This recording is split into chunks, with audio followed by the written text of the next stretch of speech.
Welcome back to the Healthy Kosher Network, your kosher source designed to improve your health and your life. This is episode 3 of the Healthy Kosher Nutrition series, Artificial Sweeteners, which to avoid and which are allowed and why. My name is Travis, and our goal at the Healthy Kosher Network is to help you and your family be at your healthy kosher best in every aspect of your lives. Please be sure to tap the like, subscribe, and notification buttons if you haven't already done so, and tell your loved ones about the Healthy Kosher Network. So today I want to talk a little bit about artificial sweeteners and how some of them can be very helpful and some of them are actually harmful. In the last episode I talked about encouraging you to eliminate sugar, and that's a tall order, and so I kind of wish I had mentioned a little bit of consolation in that video, but we really do need to eliminate sugar, and that is a harsh reality, especially when you think about, look, I'm going to do it for myself, and I can control myself a little better than I can control others, and I'm raising children, and they're so involved with sugar. Sugar is everywhere, and it's really, as I've gone over in previous episodes, it's an epidemic, and it's an addiction problem. And one way to test if it's an addiction problem or not in your family for yourself is to really imagine life without it and what that would look like. If I ask yourself, if I eliminated all added sugar from my household's diet, what would me and the other people in my life, what would they do? How would they react? Well, I'm still working on it in our household. Our kids still eat a good amount of added sugar in several of the foods they eat, although we've made some progress. And if I just eliminated it, that would be, I would get some immediate pushback. I'm making headway though, and they're listening to me. And this is not, again, about making overnight, draconian, severe changes. It's about instituting small changes over time. If you haven't been able to, really get ready and make the jump to eliminating added sugar, at least you can start going there. You can wean yourself off. That's another approach that many people take. So anyway, here's some things that we can do, foods, substances that we can add to our diets in certain situations that may help us enjoy a little bit of sweetness. First, here's what to avoid: the following. Sucralose, otherwise known as Splenda by brand name. Splenda is added to many products, and it's also available as a free-flowing sweetener that you can buy in powder form and add to recipes and coffee and other beverages. Avoid it, and I'm going to explain why to avoid the following, including Splenda, in a minute. Aspartame, otherwise known as Nutrasweet by brand. Many diet sodas and other products are sweetened with it, and it's also available as an added free-flowing sweetener to recipes and beverages.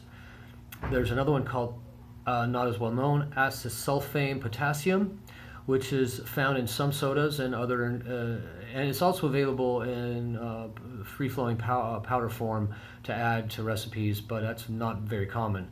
And then saccharin, which is used to be added to several sodas, and there's still Tab. You may remember Tab, a product of the Coca-Cola company, which is still available, I think. And then it's also available again as a free-flowing sweetener to add to coffee and other beverages, and recipes for that matter. It's very sweet. So all of the previous sweeteners are approved by the FDA, obviously, and they're in our food supply. And many would say, well, just drink a diet soda instead of the added sugar. Well, you could, but here's a few reasons why you might want to avoid them. Number one, they have shown very specifically to disturb gut health. And this is a subject of future videos, episodes that I will post, why gut health is so important and how to improve your gut health as a means of becoming a healthier human being, losing weight, and preventing disease. So when we introduce these sweeteners into our bodies, they interrupt our gut health, they disturb our gut health, and lower the amount of beneficial bacteria in our small intestine, which really messes with our ability to fight disease, to have an immunological response that's healthy, as well as digest and process properly the nutrients that we're taking into our body. So if you really want to self-defeat, drink a diet soda. Now, there are many other studies that are showing that there's a big link between diet sodas and heart disease, diet sodas and other diseases. You can go, crawl down that rabbit hole on the internet if you are disposed to do that. But you can also trust me that these are happening. This is the case.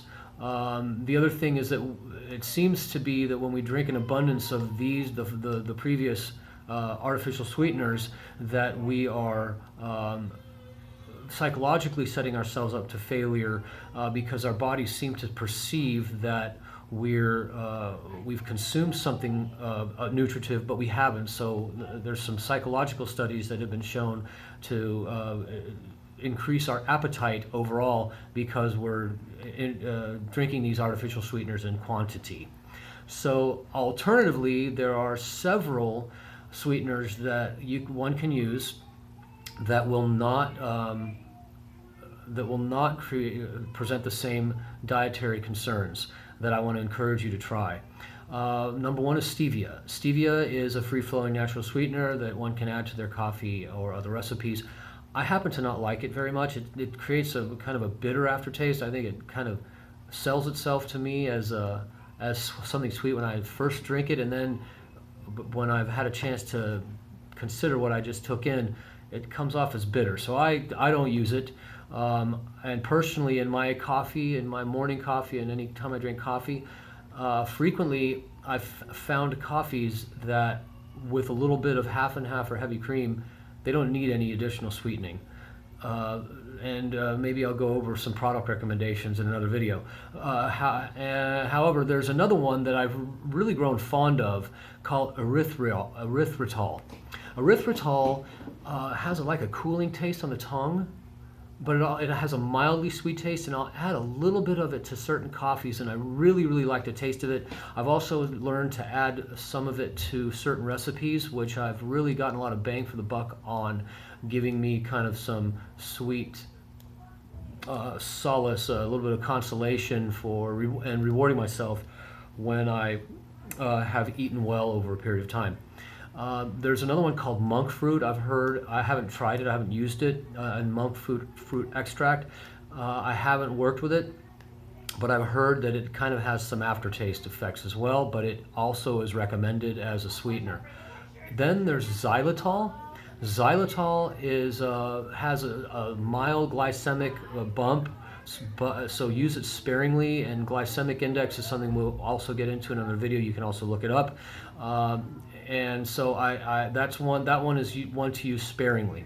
So that's a little review of artificial sweeteners, some that are not recommended and some that are.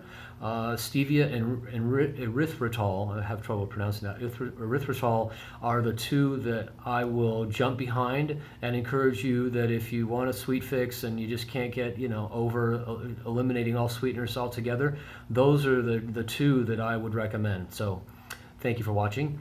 Stay tuned to the Healthy Kosher Network for more valuable information on regular updates throughout the week. We encourage you to comment and message us with any thoughts, suggestions, or questions you have. We'll work hard to get you the answers you need to improve your healthy kosher lives. Be sure to subscribe and turn notifications on for the Healthy Kosher Network so you can stay current with our latest updates and get the most out of your healthy kosher life. Thanks for watching.